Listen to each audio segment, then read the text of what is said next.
having a lot of questions. I want you all to be able to reach me with any questions that you all have in the future. Okay, so let me finish that share. Can you all see my screen now showing my information? Yes, we can. Excellent. Okay. All right, cool. So my name is Andrew Mallory. As Sade said, I'm a financial advisor. Love helping people be able to learn about their finances and figure out where they want to go. Just a little bit more background. So the way I got my foot into the financial services industry, I actually started out in the banking industry. So I started out working part-time in college as a teller with SunTrust Bank, worked my way up to eventually becoming a head teller with them. Then I moved over and actually ended up getting pulled over to work with a smaller community bank, which is now known as Centennial Bank in that same region. And then after that, I moved over and I finished my degree during that time and went in to work with the Florida Department of Financial Services. So I worked in the accounting sector at that point, but it was with the Florida Department of Financial Services. Worked with them for about a year. Then I got a call because like most folks, I was in Tallahassee at the time. Most folks don't want to spend the rest of their life in Tallahassee. So I was looking to get up to Atlanta, to the Black Mecca as quickly as possible.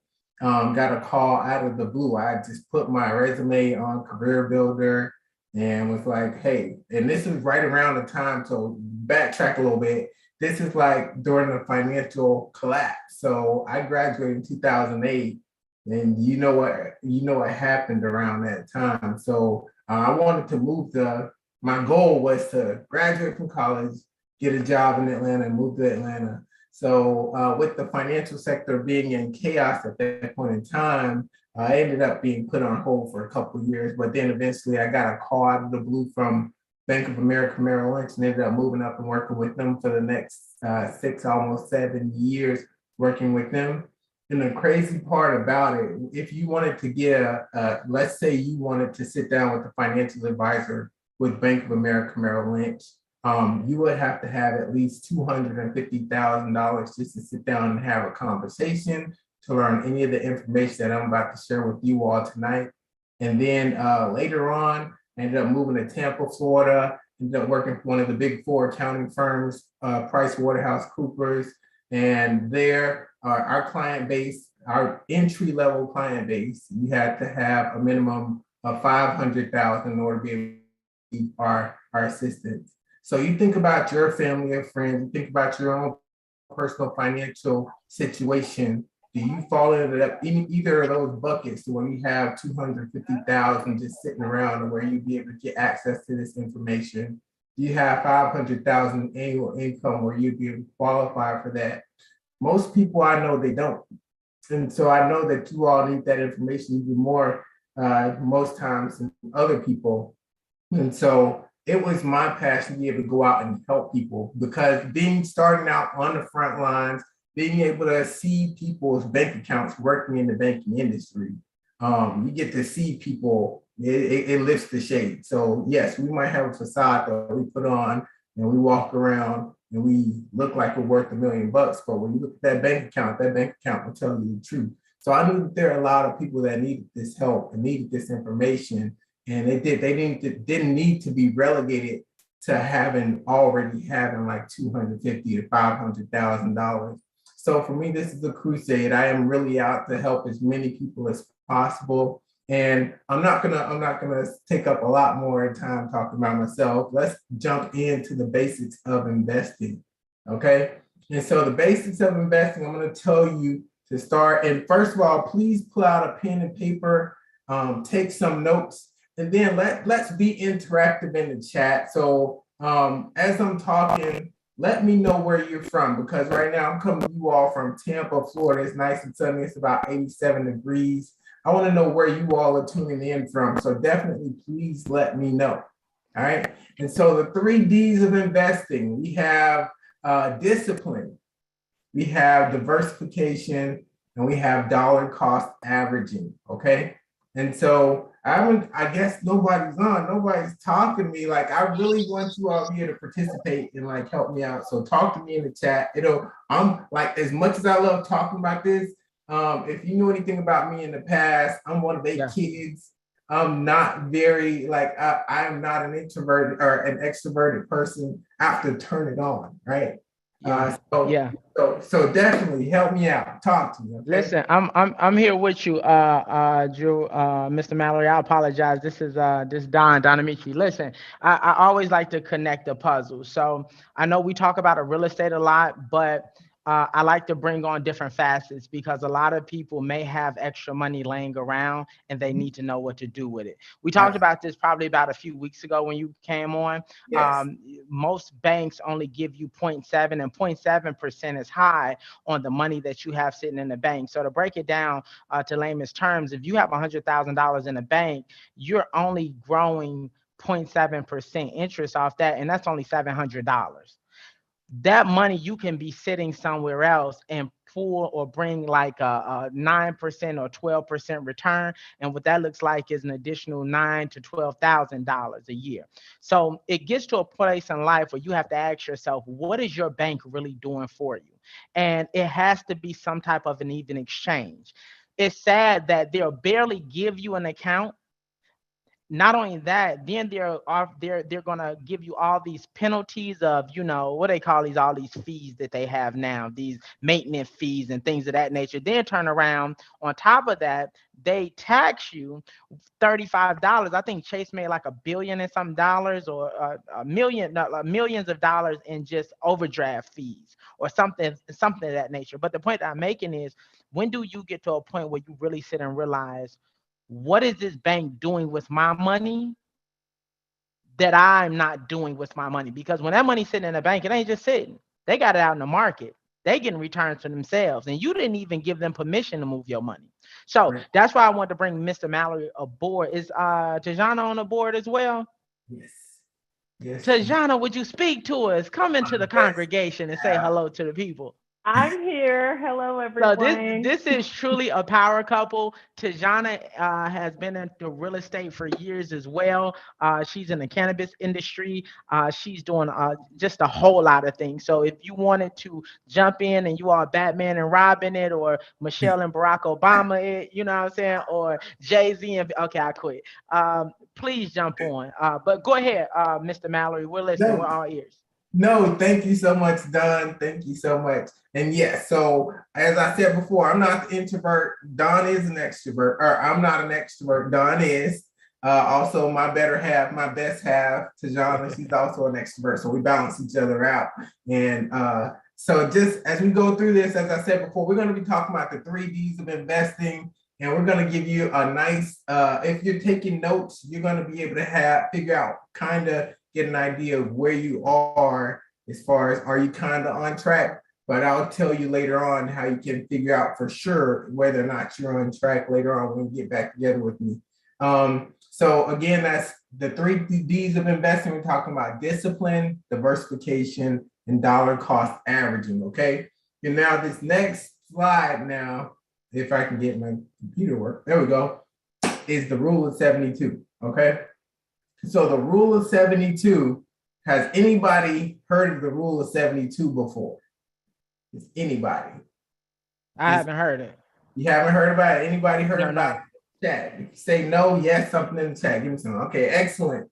All right. So the rule of 72, maybe you haven't heard of the rule of 72, but more than likely you've heard of Albert Einstein before, right? All right. So Albert Einstein, we know him for E equals MC squared, which is the theory of relativity. Don't know what that has to do with anything, but I can tell you that the rule of 72 affects you every single day. Okay. All right. The rule of 72, the way it works is, let's say, Don, you were just talking, Don, about the fact that banks, they're not even paying, they're paying like 0.07%, right? And so let's say that we find a bank that'll pay you 3%.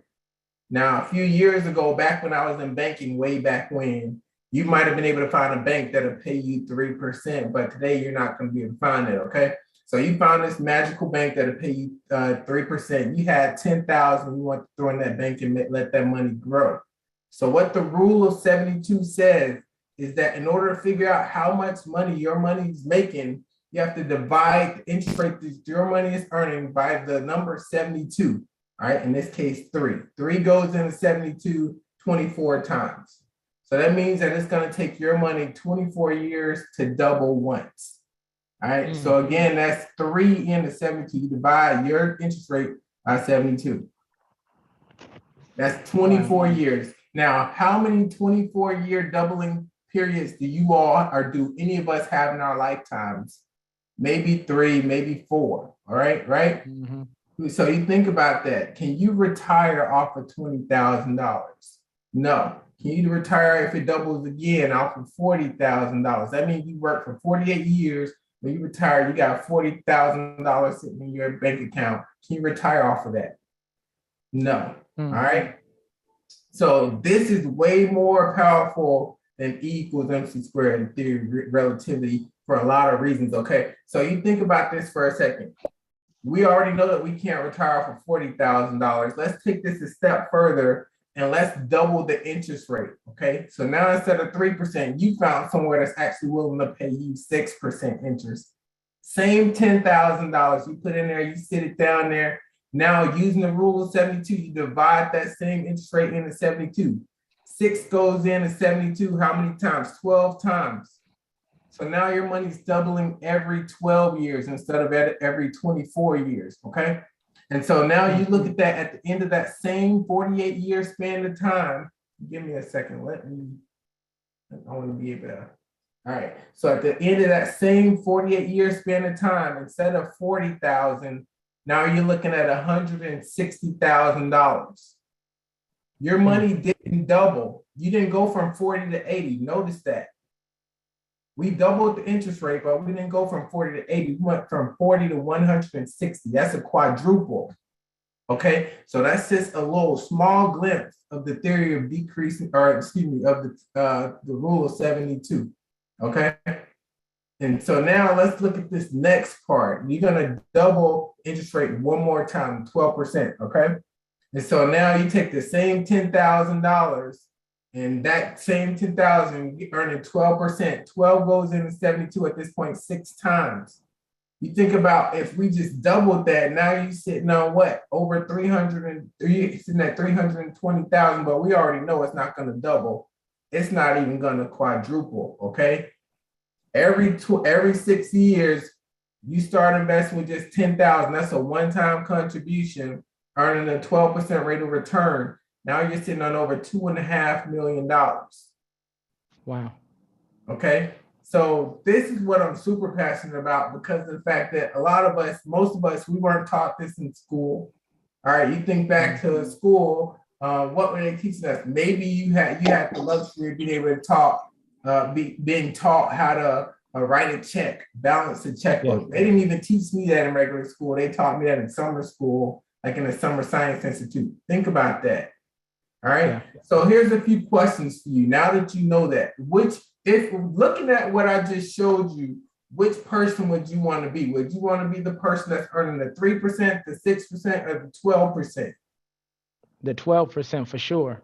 And let me tell you, let me add on to that. In our culture, we don't understand the power of compound interest. We really don't. Compound interest, if this is what I tell people, I operate like this is my day-to-day, I don't know what you want to call it, but it's assets over liabilities. This is how I make my decisions. Assets over liabilities, logic over emotions, and what's the last one?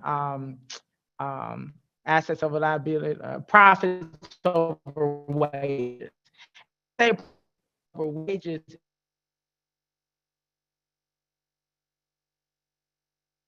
is for the rest of your life, and you can die broke. You have to put your money somewhere that is going to bring you a return. And the majority, the billionaires and the millionaires are where they are because of compound interest. Absolutely. Absolutely. 100%. And so to that same point, looking at this, the questions that I normally ask folks after I show them the rule of 72, I normally ask them, how do you win the game if you don't know the rules to the game? right? And then next question, who would benefit from learning the rule of 72? Every single person that you and I know, right? All right. Mhm. Shouldn't we have learned this rule in school? Absolutely. But as I said before, they're way too busy making sure we're able to pass those standardized tests, right? They're incentivized to have to make sure we can pass that, but not necessarily so that we can excel in life. Okay. And so last, and I say that as a product of two public school teachers. And so I understand firsthand that they would love to make a bigger difference, but they're placed under a lot of pressure to be able to make sure that their kids can pass standardized tests. All right. And then lastly, without introducing us to your family and friends, how would they ever learn the rule of 72? They won't without you making that introduction. Okay. And so a few things I'll leave you with. So Albert Einstein, he said that the rule of 72, all those other things we know about Albert Einstein that he did and he discovered, made famous, he said the rule of 72 is the most powerful force in the universe. He said, he who knows it, he earns it, right? And he who doesn't, he pays it, all right? So the exact same way that we saw this rule work with you putting your money into an investment, it works the exact opposite way when it comes to you swiping that credit card, okay? So if you're not, and I am not against using credit cards as long as you're using it and then you're paying off the balance at the end of that before that next cycle starts up. All right. So only use what you can pay. And so to that point, we're going to roll forward. We're going to talk about how most Americans live. All right. Most Americans live in a debt cycle versus a cash cycle. What do I mean by that? So in a debt cycle, your finances, they control you. A few examples. We outspend our income. So we make a lot less than we actually spend on a regular basis. Next up, we borrow to maintain that lifestyle. So talking about swiping, and then that rule of 72 starts working against you. All right. And then lastly, we pay off one debt and we accrue another debt. And so and just a full disclaimer, I use credit cards. Okay. I use credit cards, but it's important that you understand when you use credit cards, you use debt, you need to be using it and paying it right off right away if you're not trying to be taken advantage of by the rule of 72. All right. And so on the other side of that is the cash cycle, which is what we help people to move over and transition over to. Okay. And with the cash cycle, you control your finances. What does that mean? That means that you're debt free. All right. That means that all your consumer debts are paid off and you're able to just swipe that card. And then you all of a sudden you can turn around and pay it off before that next cycle. And you still get all the benefits of all the credit card companies. And my wife and I, we take full advantage, okay? And so laughing at me, Don. I'm sorry. That was so. Let me tell you something. Oh my God, the trips that you all take, and listen, we're talking about being intentional, and strategy is everything. Even the type of credit cards that you go after, making sure you have those cash rewards and those travel points. The trips that you all go on is based off a lot of the travel points that you accumulate. And when the average person is out here getting credit cards at Victoria's Secret or credit card, it's just like, do you all know what you're missing out on if you play the credit card game right? But go ahead. I'm sorry. I was just thinking about that. That just made me chuckle. It's good. It's a good ad. And so, yeah, so that we're talking about being debt free. And then we're talking about, so this says paying with cash instead of borrowing. So you can still be on the cash cycle, use your credit card as long as you're paying it off right in the cycle. You're not accruing any interest and you're still getting the benefits of all the points, okay? But it does require discipline, which is one of the 3 Ds of investing, okay? So with your whole financial walk, discipline is definitely a huge part of it, okay? And then lastly, because of the fact that you're on the cash cycle and you're paying cash and you're debt free, you're able to put more of your cash towards investing, towards savings and obtaining assets like homes, okay? And so of all the things, all the threats that exist to your financial security, none is more dangerous than debt. And the rule of 72 that I just started off with, that will show you exactly why that is the case. Okay. Now there is a solution to this problem, to that. Okay. So the solution is that first and foremost, there's a plan that we put in place. First, you have to learn how to invest, which is what you're here doing now. Okay. So you're here getting some of the basics, and of course, in the future, we can go into more depth about investing as well. But learning how to invest, the first step is to make sure that you pay yourself first. That takes a lot of discipline, all right? Because you think about when you got a trip you want to take, and then you also know that you got that draft coming out for your investment. Like, I could push pause on that investment. I'll come and catch that back up later. But of course, life happens. So then when life happens, do we not end up behind or not still on track with? We don't, right? And so when you pay yourself first, that involves you setting up 3 fundamental accounts, which we'll dive deeper into here shortly. Another step 2 in the process, we accelerate paying off debt. So we set up a debt stacking program, which is free. All right. And so with that, you list out all your credit card bills, all your consumer loans, any type of loans that you have, just write those all out, write your interest rates that you have. And then from that, we can, and your like your minimum monthly payment for each of those. When we sit down, I can actually put together a plan that will show you how to pay off those debts quicker than if you just pay those minimum balances. All right. So that's okay. And I'll show you a visual example of that here in the presentation here a little bit later. Okay. And then next, step 3, you want to make sure you protect your income. Okay. So and most of us on here, we've flown before, right? And when you fly, when you get on a plane, they do that pre-flight, do the pre-flight announcements, take you through the whole rigmarole, and they sit you down and they say, if we should have experienced turbulence, what do? They tell you to what?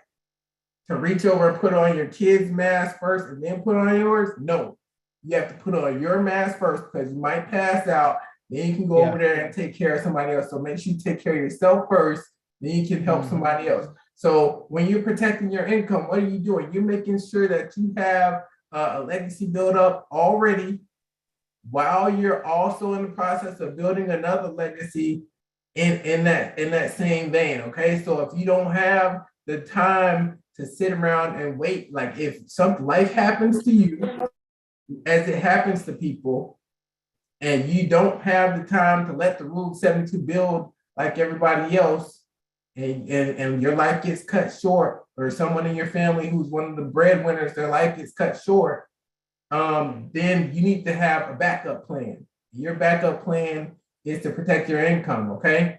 And so until you're able to build that financial independence, so your family is, okay? All right, and we'll talk about that a little bit more later, all right? So now going back to step 1, pay yourself first. So the 3 fundamental accounts, there are 3 buckets you want to put your money in, all right? And so most of you all have out a pen and paper. First thing I want you to do at the top of that paper is write down your current annual income, all right? And so with that current annual income, the first thing you want to figure out is figure out whether or not we're on track. You take your annual income, you divide that by 4, all right? So we're going to put it in quarters, right? So you take your annual income divided by 4 and write that down underneath the annual income. Now, next to that, that number that you just got, that's the amount of money that you need to have in your emergency account so that you have up to 3 months of your income for purchases within 0 to 2 years. Is that tangible? Wait. Hold on 1 second. Hold on, because you talking good, but I'm not the sharpest knife in the drawer. No problem. Listen, hold on. I gotta get my calculator out. Hold on. No problem. So everybody, you said, I can repeat that, okay? So okay, you're gonna go ahead, take your annual income, write that down. Yes, take your annual income and write that down. Next, you want to divide that annual income by 4. Okay. Right.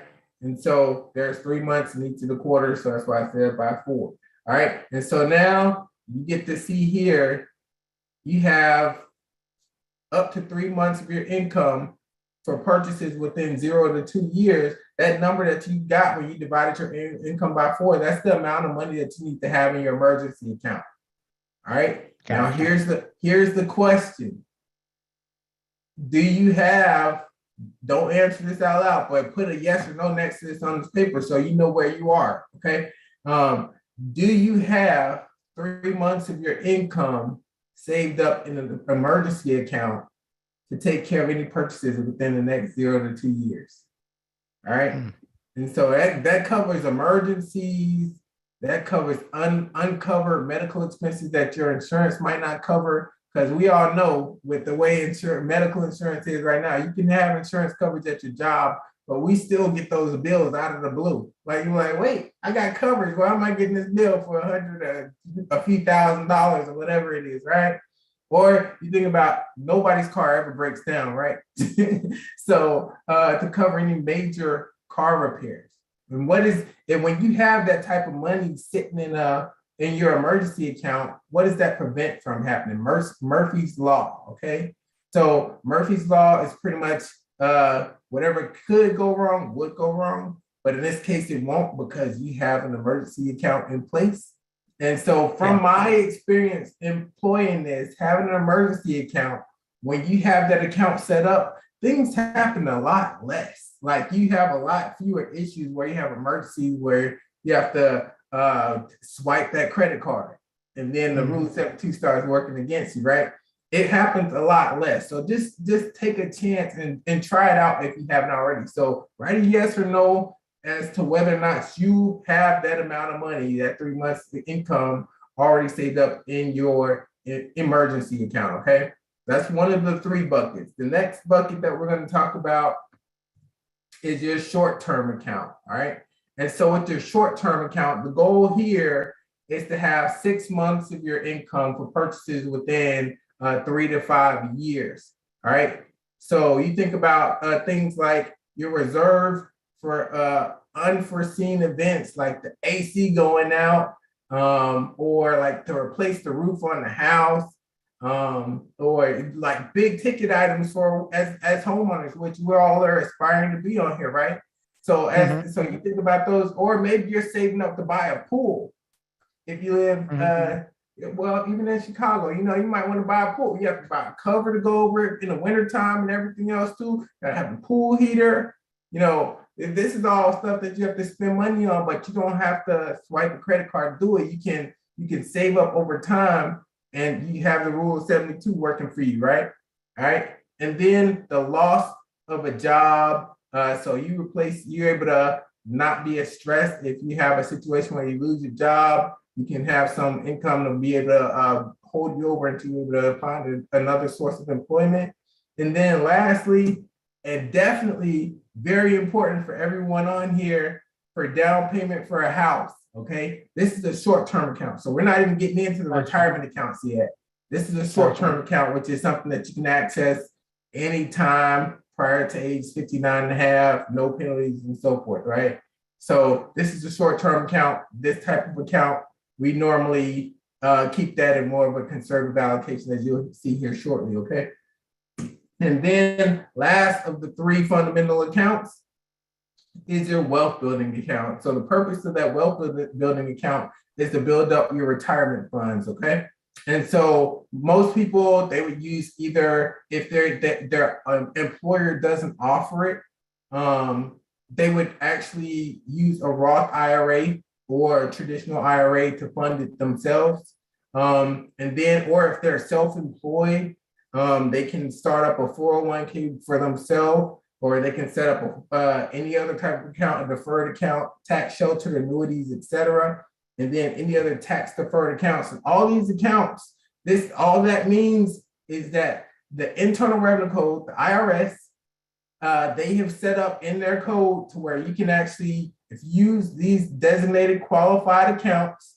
When you put money in there, if it's a Roth account, you're going to be able to pull your money out, and all the gains that your money makes through the Rule of 72 over all the years, you're going to be able to pull all that money out tax-free.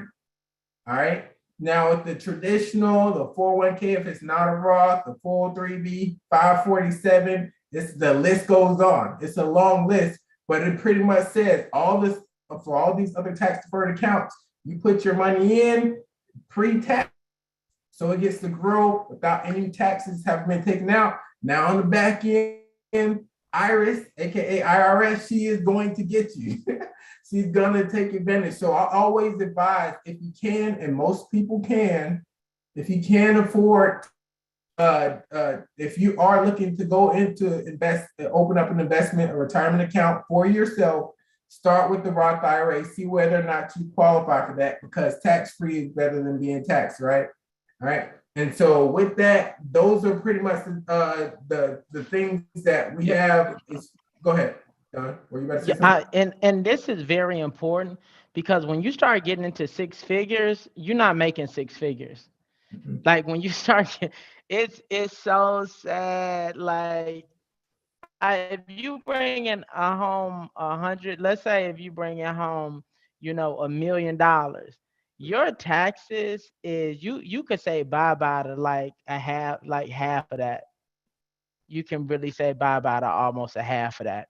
And Mm-hmm. how the rich stay rich is they find these tax loops where they can put their money somewhere where they're not being taxed on it. That's a lot of your income just right there.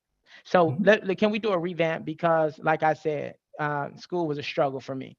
So you No got worries. 3 accounts, right? 3 accounts. Yes. So that first Mm-hmm. account is your emergency account. And whatever your Yes. salary is, you want to divide that by 4.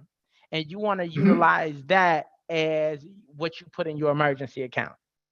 That's Yes. hard. That's hard. It's not that hard. Wait, I'm gonna tell you, in these 3 accounts, I don't see no stunt money. You know how we like to. You eliminate all my stunt money, right? Hey, right there. So, hey, but there's the reason why I do concur with that is because a lot of your frustrations of life is gonna come down. Somebody hit the car. You run over a nail. You need an oil change. Just a number of different things that happens to us on that day. Like the other day, and I'm ashamed to say it, I work downtown. And I didn't tell you this, Andrew. I work downtown, and I come outside and I cut my car on because it's in a parking lot, and it's like ruh, ruh, ruh, ruh, ruh. And I'm like, what is going on? Like I have a newer model car. It ain't brand new, but it's like 2 years old. And I'm like, what is going on? Somebody stole my catalytic converter. I didn't know that was a thing, right? oh So man. someone stole it, and at first I just got blessed that I had insurance. But the point I'm making is those things, I looked it up online to see how much it costs to replace. It's like a 12, 13, almost $1,500 process. What if I didn't have insurance and I didn't have an emergency fund?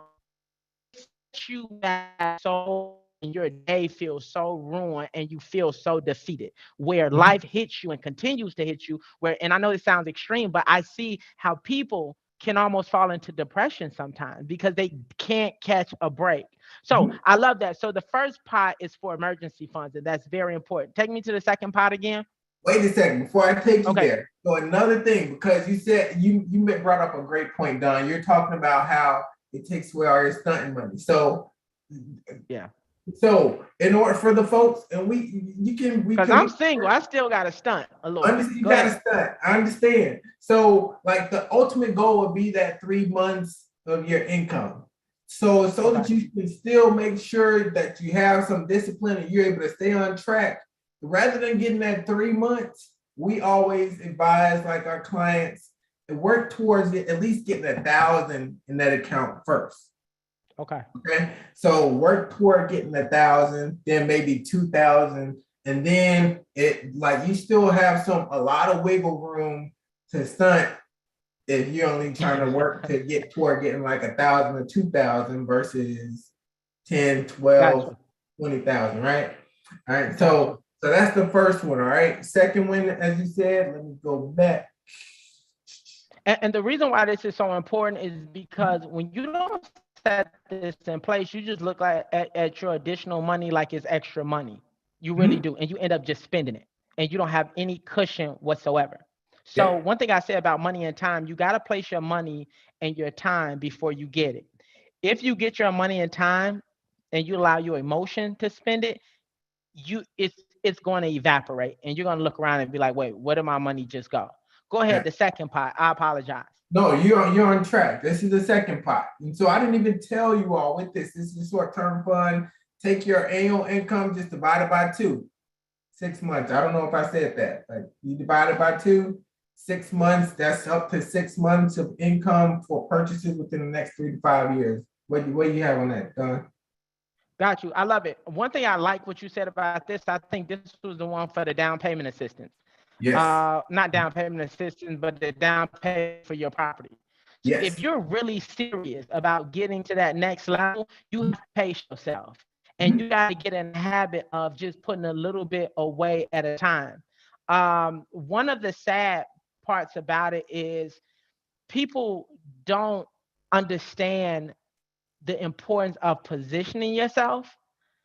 And it's especially when you work from a spiritual realm or you're spiritually connected, you're going to have blessings come past you and opportunities come past you. But if you're not positioned to strike on those opportunities, they're going to slide by in the night.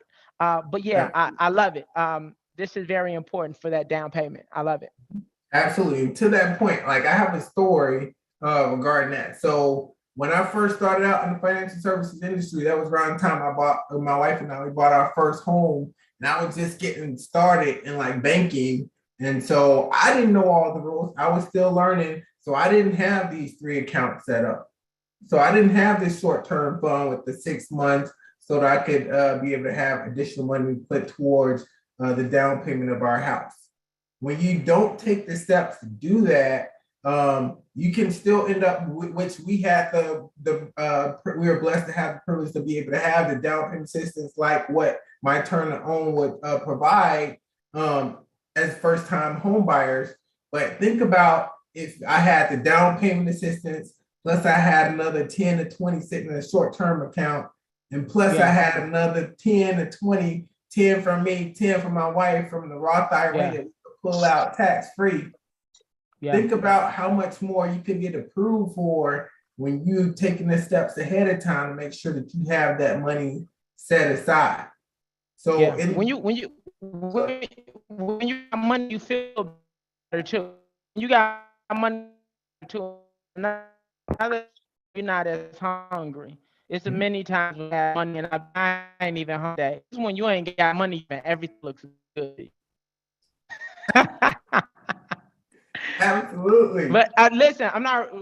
It's 6:44. We're gonna wrap up at 6:50 and give 10 minutes of. So I'm gonna be quiet. We're gonna give 10 minutes of questions and answer. Okay, no worries. So last bucket, as Don was recapping, is the retirement account, and so most of us are familiar with that.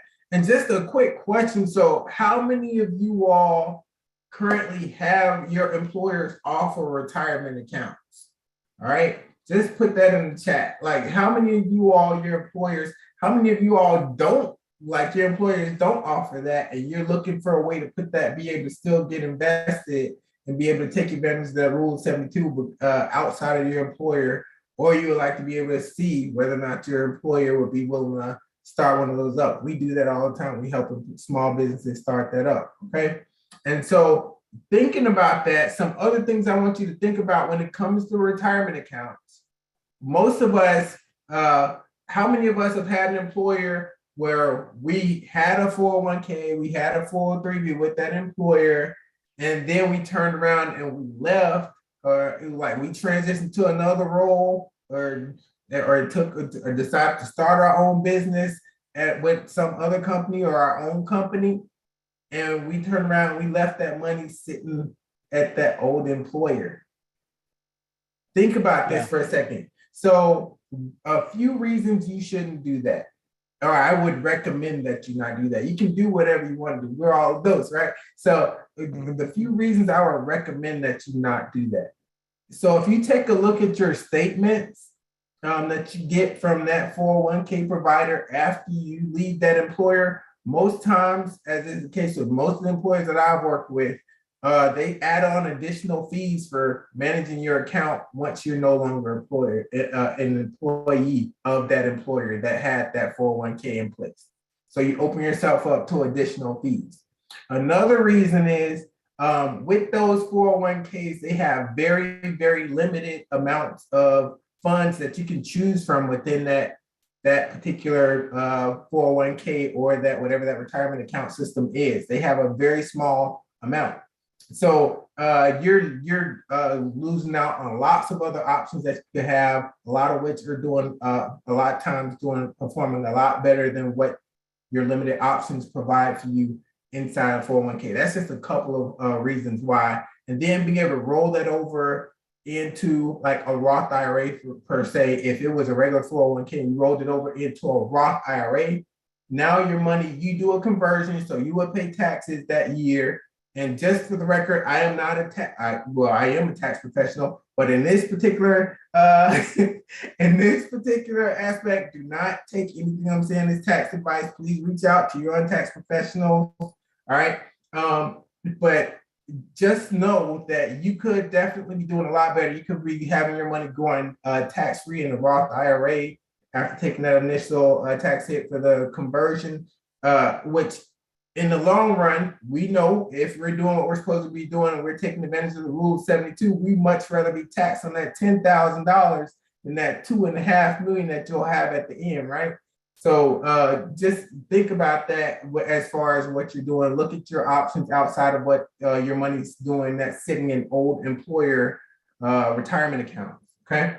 And so with us, we used on 2 separate occasions when we were purchasing homes. So our first home, I didn't have the short-term fund.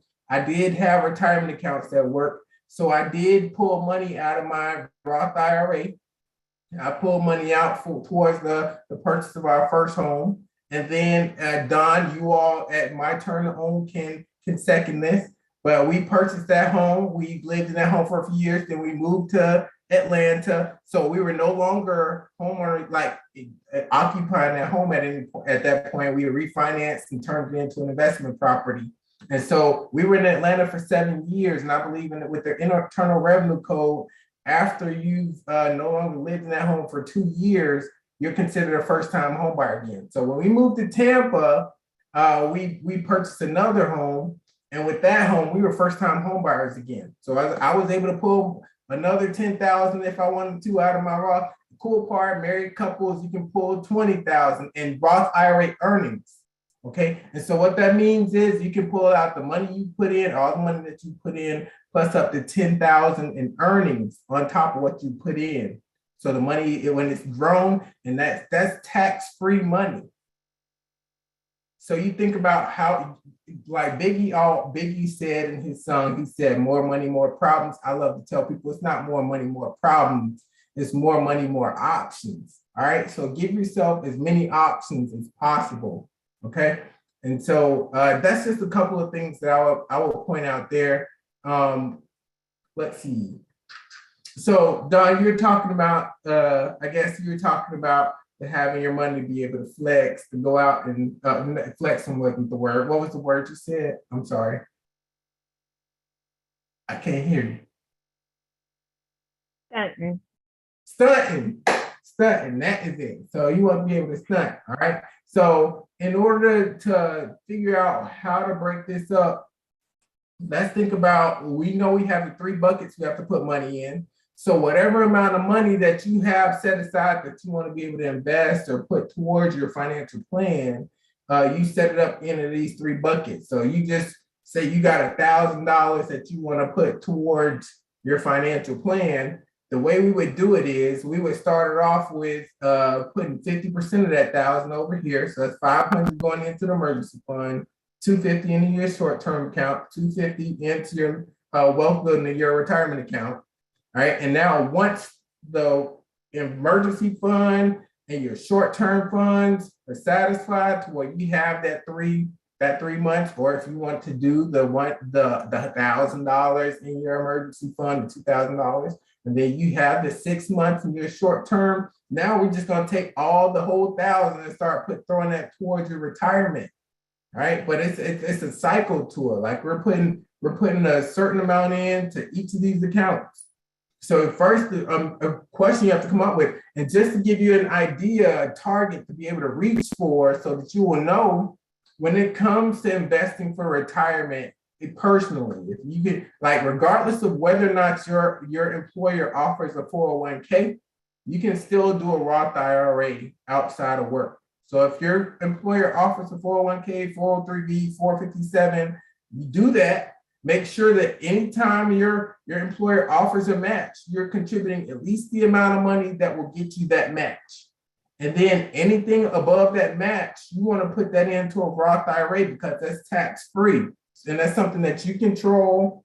You have more options outside of those limited options that your employer's retirement plan will offer you. And then once you're maxing out the Roth IRA, which in order to do that, that's $6,000 if you're under 50. If you're over 50, that's $7,000 a year. That's $500 a month, or $583.33 if you're over 50. Okay. Thank you, Mr. Mallory, for this great information you're giving us. I do have someone with their hand raised. Ms. Brooks, if you can unmute yourself. Awesome. Yes, yes.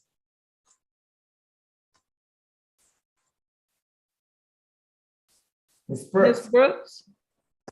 Yes. Go ahead. What's your question, Ms. Brooks?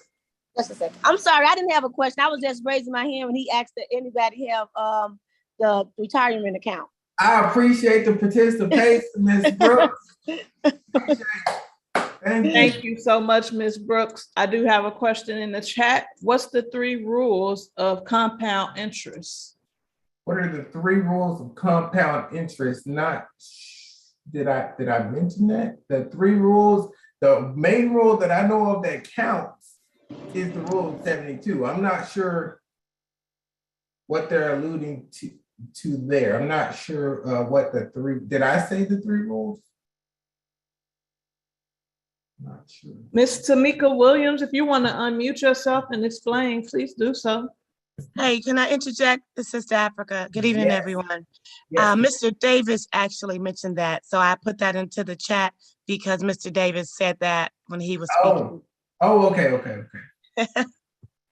So Don, you want to address the 3 rules of compound interest? And I do not personally know exactly what those 3 rules were that he was mentioning.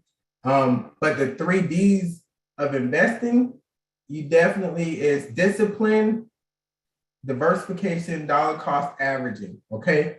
And I did want to just jump real quick to a couple of those, but if anybody had any other questions, definitely let me know. But while we're waiting for additional questions, I can jump to those other ones real quick. All right. So did we have another question before I move forward with the different? So I don't see any other questions right now. Okay, excellent. All right. So Go ahead. I'm sorry. it was Don Amici. He mentioned something about assets over liabilities, and that's all I got. And then he mentioned 2 other things, and I can't remember what they were.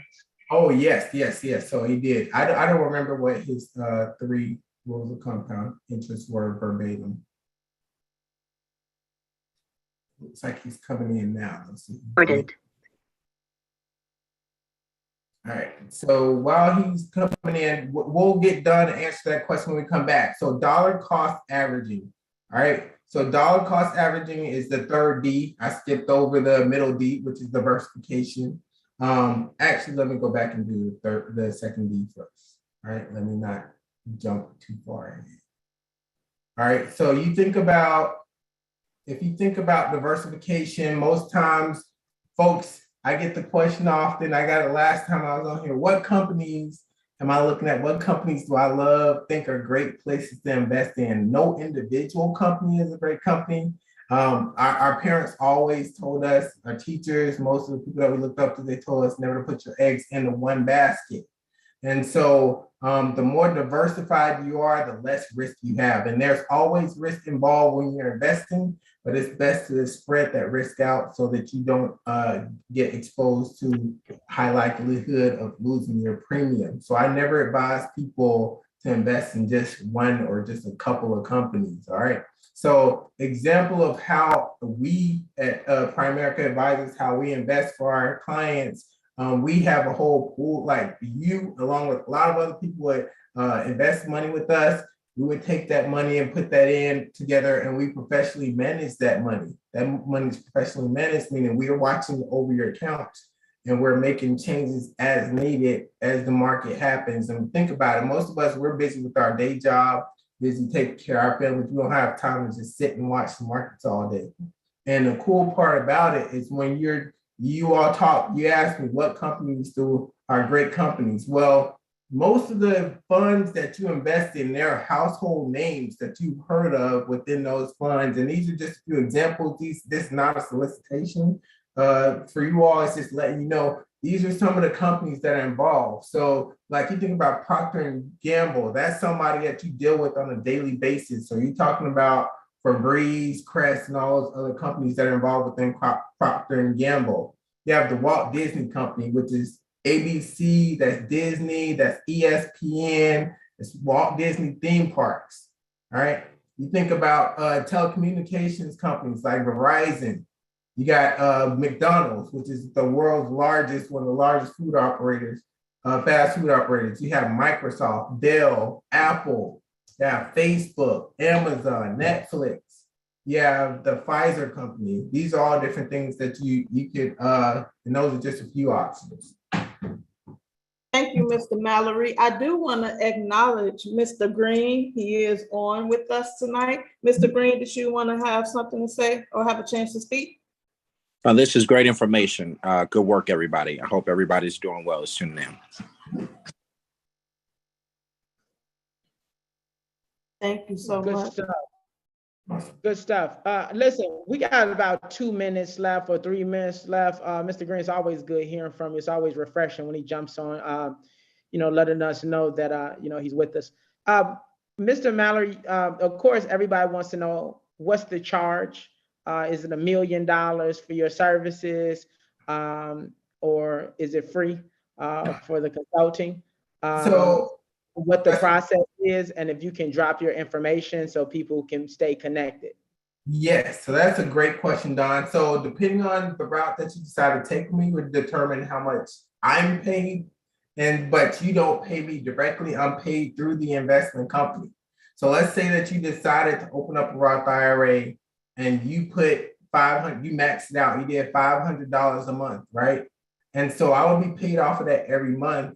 Every month you made that contribution, and I make about $3 off of that every month.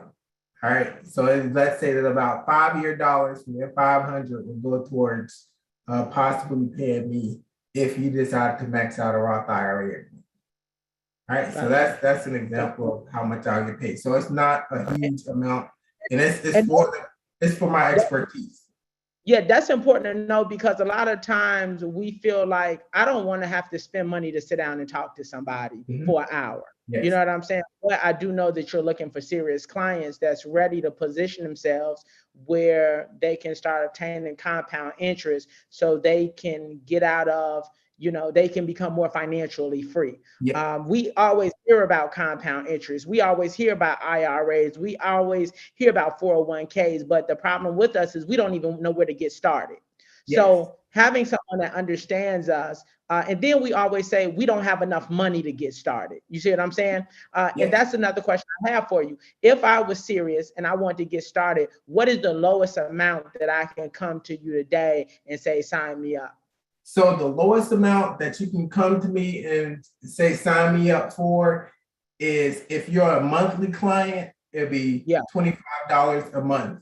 However, I rarely like to take on folks at $25 a month, because before I take any of your money, we're going to sit down and put together a free financial game plan that'll show you exactly how much money you need to have put away so that you can reach all your financial goals. So we're going to go through goals and everything first. And I can tell you, first and foremost, with great assurance, unless you got a big nest egg sitting somewhere, that $25 a month is not going to get you there, but that would get you into the door. I will start working with you at the 25, but we would not stay there long. So you can Yeah. start working with me for $25 a month, not $250,000 like my former employers. And then there's depending on how long you work with me or how much funds you have to roll over and do so forth. We have other options as far as managed accounts where you can get into the exchange traded fund and so forth. We'll talk about that in another broadcast. But with that minimum investment, that's $25,000. All right. So $25 a month, 25,000. But in either case, we can find a way to get you there. I've got a lot of my clients that I've worked, they started out at 25, but we worked them gradually up to the point to where they're able to qualify for the managed accounts, having that 25,000 in assets ready to invest.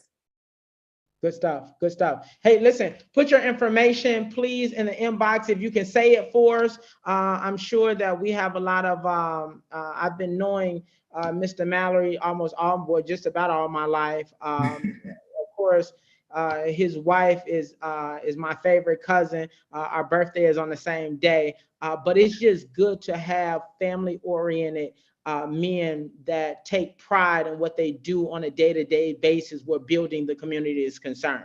And also, I want to take the time to say our Wealth Gala is coming up. Our Wealth Gala is coming. In fact, we're going to have to get you to get an ad, Mr. Mallory, to enter into our Wealth Gala. So our Wealth Gala is coming up June the 9th.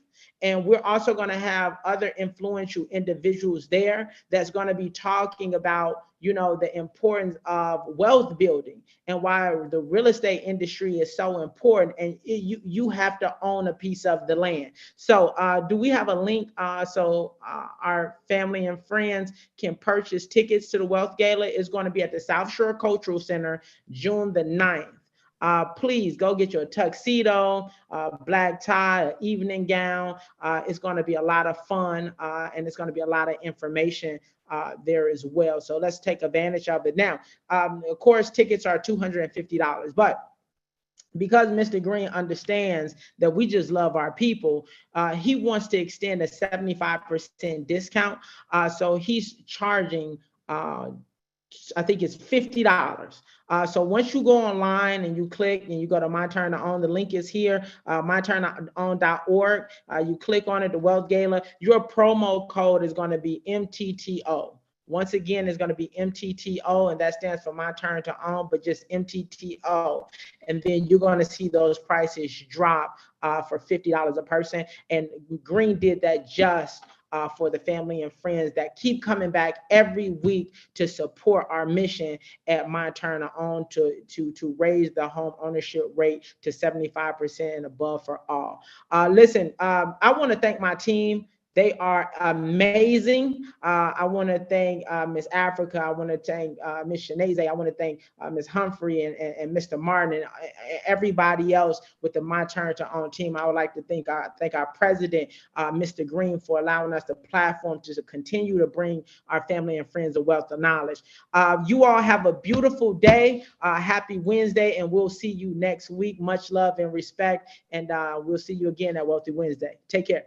Absolutely. Thank you so much for this opportunity. You all have a great evening.